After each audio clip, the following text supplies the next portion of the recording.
Ladies and gentlemen, please welcome William Rickert, co-chair of the Teachers College Board of Trustees. As co-chairman of the Board of Trustees of Teachers College, along with my colleague Jack Hyland, I have the honor of officially opening today's ceremony. On behalf of the entire TC community, I welcome you to the 2016 Doctoral Hooding Ceremony. It's now my great pleasure to introduce the President of Teachers College, Susan H. Furman.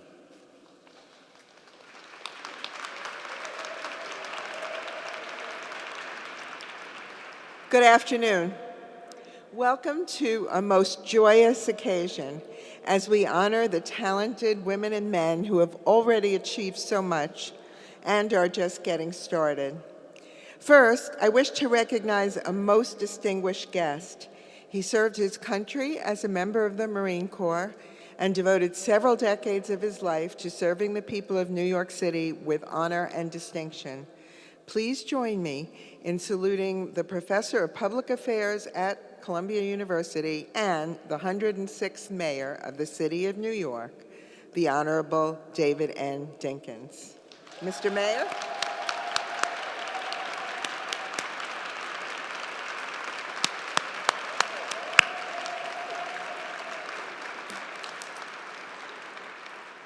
Please join me in congratulating the 2016 doctoral graduates of Teachers College.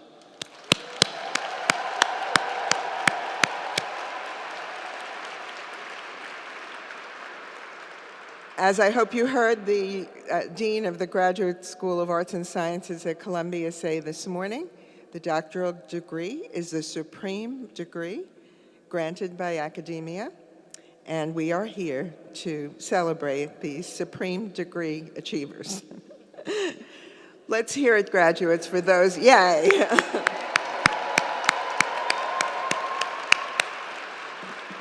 Let's hear it for those who helped you make it to this day.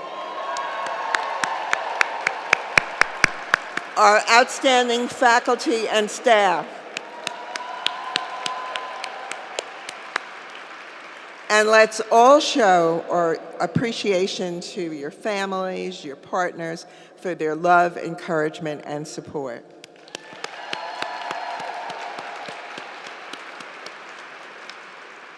It's a special thrill to participate in the hooding of our doctoral students because when I received my doctorate at TC, we didn't have a hooding ceremony.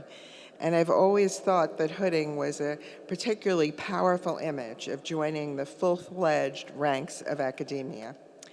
It's also a joy to see so many children here. By the time I finished my doctorate, I had just given birth to my third.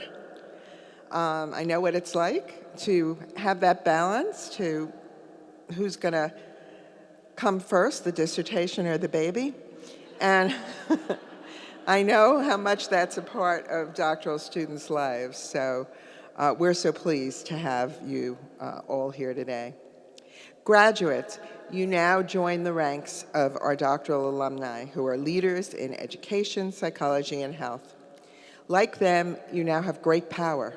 You have the power to reshape and energize the learning, caring, and research environments where you work. You have the power to produce groundbreaking research, pedagogies, and evidence-based policies and solutions. You have the power to build new bridges of understanding and productive engagement with diverse communities and cultures throughout the world. You have the power to improve performance at your organizations. And you have the power to lead the revolution in educational technology to benefit learners of all ages. And like our alumni, you are dedicating your lives and careers to the pursuit of social justice, a TC tradition that literally goes back to our founder, Grace Hoadley Dodge. It was her vision to establish a college that would prepare teachers to work with immigrant students and their families who had recently fled poverty, war, and prejudice, and were still encountering bias and penury. It was also Grace Dodge's brilliance to recognize the need for a new kind of educator, one with the skills, cultural understanding, and self-awareness to understand and relate to immigrants' educational, health, and psychological needs. Thanks to Grace Dodge, Teachers College quickly became a force for increasing educational opportunity and upward mobility in New York City and soon throughout the nation and the world. TC's commitment to social justice that began with Grace Dodge has grown ever since through the work of so many other TC faculty and alumni, from John Dewey and Maxine Green to Edmund Gordon, and right down to the faculty and graduates assembled here today. But now our work in social justice takes on renewed urgency. For all the progress and landmark achievements we've made, America in 2016 is still confronted by the stubborn persistence of racism and growing inequities in education, health, and economic opportunity. The current manifestations of intolerance are seen in so many distressing events and phenomena. The contamination of drinking water in Flint, Michigan, the mass incarceration of young Black men, the widening disparities in high school graduation rates, income, health, and life expectancy, the mounting death toll of unarmed people of color at the hands of police in various cities, and of course, the continued repercussions of racial, religious, gender, and gender identity prejudice that are evident in political dialogue. And who among us can ignore tragic global consequences of intolerance, violent conflict, and the worst refugee crisis since the end of World War II? Graduates, we're living in perilous times, and yet I've been inspired by the many ways you and our faculty have risen to the challenges of these times. First, you've helped the college become a more effective agent of social justice, working with the Student Senate or Students for Quality Education. You've called on TC to facilitate more robust discussions of race, gender, and class. You've advanced the Civic Participation Project's mission of making available new knowledge in the service of greater forms of inclusion for those who've been marginalized, oppressed, or excluded. And through your participation in the Racial Literacy Roundtable series, you've helped to raise awareness of the need to recognize and counter the biases of race, class, and privilege to which none of us is completely immune. The second way you've advanced social justice at TC has been through your contributions to our teaching and research enterprise. All great institutions of higher learning do research. What sets Teachers College apart is what also sets you apart. You've been co-investigators and co-authors and authors on groundbreaking research aimed directly at addressing the world's most challenging problems, particularly those that fall hardest on marginalized, vulnerable, and disadvantaged populations. You've contributed to faculty research on so many issues, problems, and phenomena. They include learning agility, resilience, the effect of poverty on brain development, the link between conditions such as asthma, poor vision, teen pregnancy, school violence, and academic performance, the adaptation of interpersonal therapy to help populations afflicted by war, refugee crises, pandemics, or natural disasters, and powerful research that can show the way to public policies that promote positive outcomes in education and health. The third way you've advanced social justice has been in your individual research. Take Lauren Kelly, who is receiving her doctorate in English education. Lauren didn't originally plan on becoming a leading scholar in the field of hip-hop pedagogy. As a public school English teacher, she just knew that her students found hip-hop relevant and that it helped them connect to her lessons. While working on a proposal to teach an entire course centered on hip-hop, Lauren discovered that hip-hop had emerged as a distinct field of critical study, and that the most innovative work was being done here at Teachers College. Since coming to TC, Lauren has flourished in the company of an entire community of people working on hip-hop pedagogy, not only here, but across the United States and around the world. She leads an annual hip-hop summit at TC for high school students in the tri-state area. She also wrote a final paper that, encouraged by Professor Yolanda Sealy Ruiz, she submitted for journal publication. Since it appeared in 2013, teachers and high school students from as far away as New Zealand have written to Lauren for guidance on hip-hop teaching. This fall, Lauren will begin a 2-year research fellowship at the Boston University School of Education, where she will examine the impact of school curricula on the development of critical consciousness among adolescents. Ultimately, she plans to join the graduate school faculty ranks and prepare teachers of English education. While noting that hip-hop is deeply embedded in our popular culture and vocabulary, she's also mindful that so many listeners of hip-hop are teens who may not be engaging in the social realities it portrays.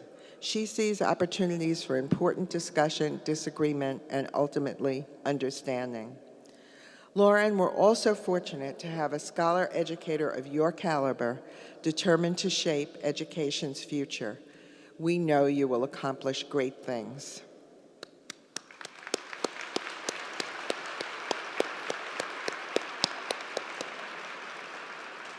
We also expect great things from Xing-Ching Guo, who is receiving her doctorate in kinesiology. Xing-Ching is helping to make important medical evaluations more widely available and affordable for children with neurologically based movement disorders. Xing-Ching's mentors, TC Professor Andrew Gordon and Columbia University neurobiologist Kathleen Friel, have dramatically improved the outlook for many children with cerebral palsy through 2 sophisticated intensive hand therapies. Recent studies suggest that these intensive therapies may work best for children whose brain-hand connections are organized in certain patterns. However, identifying these patterns currently requires extensive brain scans that often aren't available in community medical centers or clinics. Enter Xing-Ching, who studied physical therapy and conducted motor function research as an undergraduate in Taiwan. In preliminary studies, she's gathered evidence that suggests that assessments of some very simple hand movements may be used in place of expensive brain scans. These assessments may prove to be just as effective in predicting the outcomes of certain intensive treatments, which would represent a major breakthrough in the delivery of quality health care to children with neurologically based movement disorders. This fall, Xing-Ching will begin a research position at the University of Calgary, where she'll be studying the combined impact of behavioral interventions and brain stimulation. We eagerly await more breakthroughs that will bring healing and hope to so many children and their families.